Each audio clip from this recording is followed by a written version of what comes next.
যারা বাসায় বেগুনি বানান বাট বেগুনিটা একদম মচমচা হয় না বা একটু ফুলা হয় না, একদম বাজারের মতো দেখতে হয় না, তাদের জন্য কিন্তু আজকে আমি সুন্দর একটা রেসিপি শেয়ার করব, একদম ইজি এবং চটজলদি। যারা নতুন আছেন তারা কিন্তু অবশ্যই ভিডিওটা স্কিপ করবেন না, শুরু থেকে শেষ পর্যন্ত দেখবেন। হ্যালো এভরিওয়ান, আসসালামু আলাইকুম, welcome back to my page. চলে আসলাম নতুন একটা ব্লগ নিয়ে। আজকে শেয়ার করব আপনাদের সাথে মজার একটা রেসিপি। যারা নতুন আছেন, একদম ইফতারে মচমচে বেগুনি বা আলুর চপ, ডিমের চপ বানাতে যাচ্ছেন, কিন্তু আপনার চপগুলো একদমই মচমচা হচ্ছে না বা খেতে কিন্তু অত বেশি একটা মজা হচ্ছে না, তারা কিন্তু অবশ্যই আজকের রেসিপিটা দেখবেন একদম শুরু থেকে শেষ পর্যন্ত।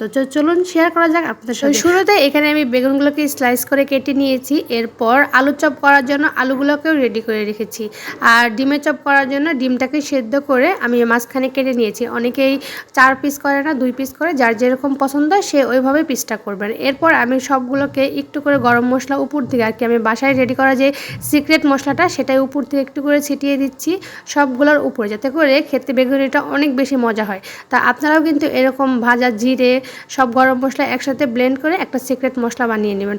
এরপর আমি এখানে লবণ দিয়ে আর মশলাগুলোকে খুব ভালো করে বেগুনিটাকে মেখে, এই মশলাটার জন্যই কিন্তু আপনি যখন বেগুনিটা খাবেন তখন কিন্তু বেগুনিটা খেতে অনেক বেশি মজা লাগবে, কারণ এটাই কিন্তু বেসনের সাথে যখন ডিপ করে খাবেন অনেক বেশি মজা লাগবে। তো যাই হোক, দেখতে পেলেন আমি অনেকক্ষণ আগে বেসনটাকে সব মশলা দিয়ে অল্প একটু পানি দিয়ে মেখে রেখেছি। এটাই কিন্তু সব থেকে সিক্রেট। একবার ডাইরেক্ট যদি আপনি বেসনটা গুলে তারপরে এই চপগুলো করেন, চপটা খেতে কিন্তু অত বেশি একটা মজা লাগে না। আপনি চেষ্টা করবেন রান্নার শুরুতে অল্প একটু পানি দিয়ে সব মশলা দিয়ে বেসনটাকে ডোটা একটু তৈরি করে রাখার জন্য। তারপর আপনি যখন ভাজতে যাবেন তখন আপনি বেশি করে পানি দিয়ে একদম লিকুইড একটা ডো করে দেবেন। আমি কিন্তু সবসময় এটা করি। রান্নাঘরে আসলেই আমি আগে বেসনটাকে অল্প একটু পানি দিয়ে ভিজিয়ে রাখি। তারপর যখন আমি বেগুনিটা ভাজবো 1 ঘন্টা বা 30 মিনিট পর, তখন আমি বেশি করে পানি দিয়ে ডোটা তৈরি করে তারপরে আমি বেগুনিগুলো বা চপগুলো ভাজার চেষ্টা করি। এতে করে কিন্তু আমার চপগুলো খেতে অনেক বেশি মজা হয় আর অনেক সুন্দর ফুলে, মাশাআল্লাহ।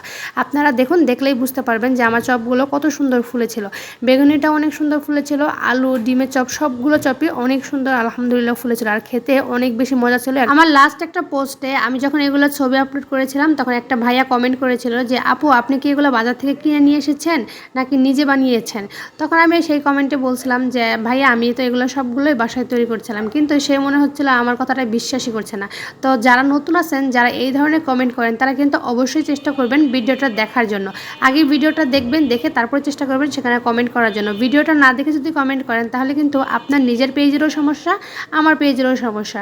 খামাখা ভিডিওটা না দেখে কেউ কমেন্ট করার চেষ্টা করবেন না, ঠিক আছে? এতে করে কিন্তু ফেসবুক অ্যালগরিদম বুঝতেই পারে যে আপনার চালাকি করে ভিডিওটা না দেখে আপনি সেখানে একটা কমেন্ট করেছেন। দেখেন মাশাআল্লাহ, আমার বেগুনিগুলো কত সুন্দর ফুলেছিল। এই সেম একই ডোতে আমি কিন্তু আলুর চপ, ডিমের চপ সবগুলো চপই ভেজে নিয়েছিলাম। সবগুলো চপ আলহামদুলিল্লাহ অনেক বেশি মজা, মচমচে হয়েছিল এবং অনেক সুন্দরই হয়েছিল। আপনারা চাইলে কিন্তু এই টেকনিকটা ফলো করে আপনারা বাসায় এরকম মচমচে বেগুনি তৈরি করে নিতে পারেন। তো আজকের ভিডিওটা যদি একটু আপনাদের ভালো লাগে তাহলে অবশ্যই বলবো ভিডিওটাতে একটা লাইক করে যাবেন, আর ভালোবেসে অবশ্যই একটা কমেন্ট করে যাবেন। দেখা হবে আপনাদের সাথে নেক্সট কোনো ভিডিওতে। সবাই সেই পর্যন্ত ভালো থাকবেন, আমার জন্য দোয়া করবেন। আল্লাহ হাফেজ।